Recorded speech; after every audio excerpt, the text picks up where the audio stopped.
Rural de hoje está começando. No programa de hoje, iremos entender um pouco mais sobre o processo de fixação do carbono nas plantas clorofiladas, as plantas C3, C4 e CAN.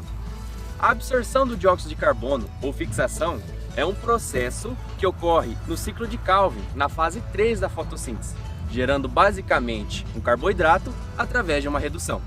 Sobre esse princípio, a produtora rural Clair VSL nos mandou um e-mail com a seguinte dúvida.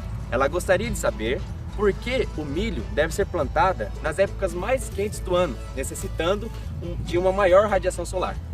Para responder a sua dúvida, o repórter Gustavo Salvetti foi atrás. Bom dia.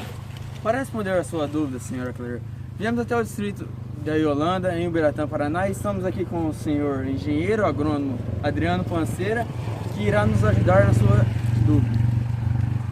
Senhor Adriano, o que a radiação solar influencia na produção do milho e qual característica fisiológica explica esse tal fator? Olha, Gustavo, o que acontece? A radiação solar, ela é um dos parâmetros de extrema importância para a planta do milho, sem a qual o processo da fotossíntese é inibido e a planta é impedida de expressar o seu máximo produtivo. O milho, ele é uma planta C4 altamente eficiente na utilização da luz.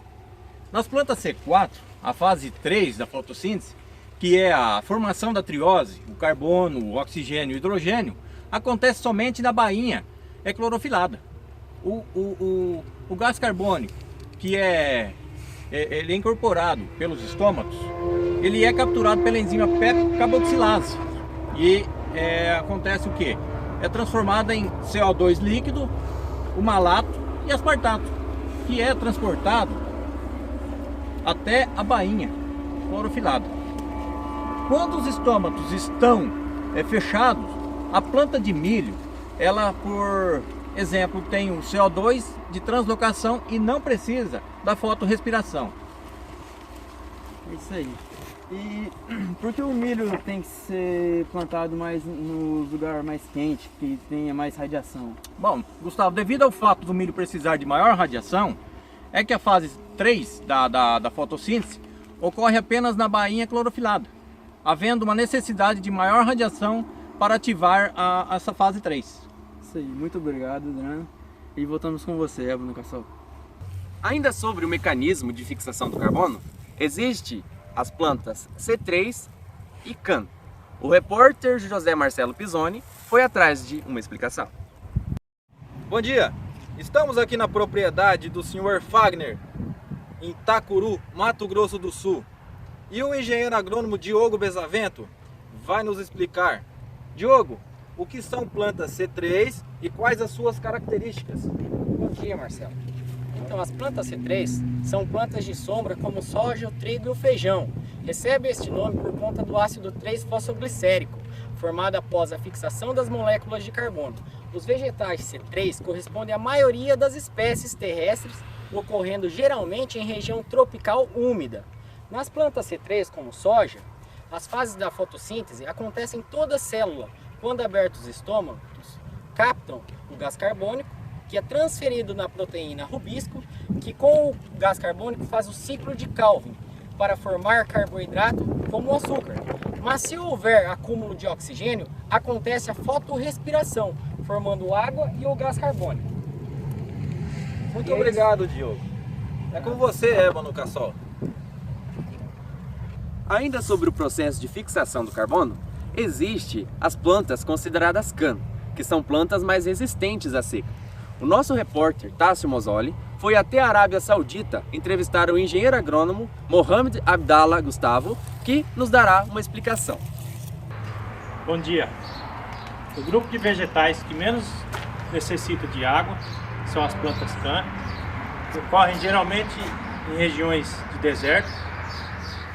Estamos aqui diretamente da Arábia Saudita com o engenheiro agrônomo Mohamed Abdallah Gustavo, e ele vai nos explicar um pouquinho sobre essas.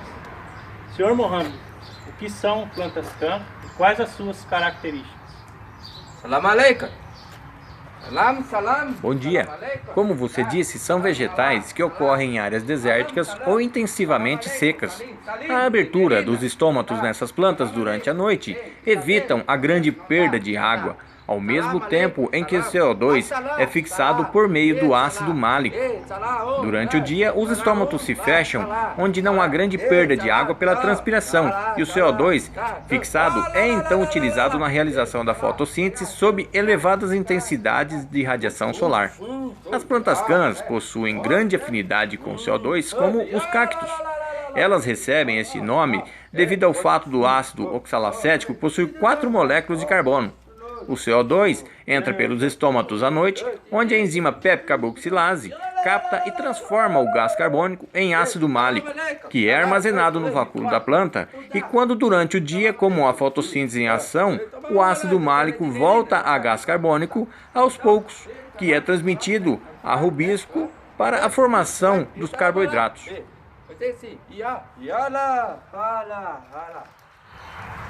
Senhor Mohamed, nós agradecemos a sua contribuição. Diga sim.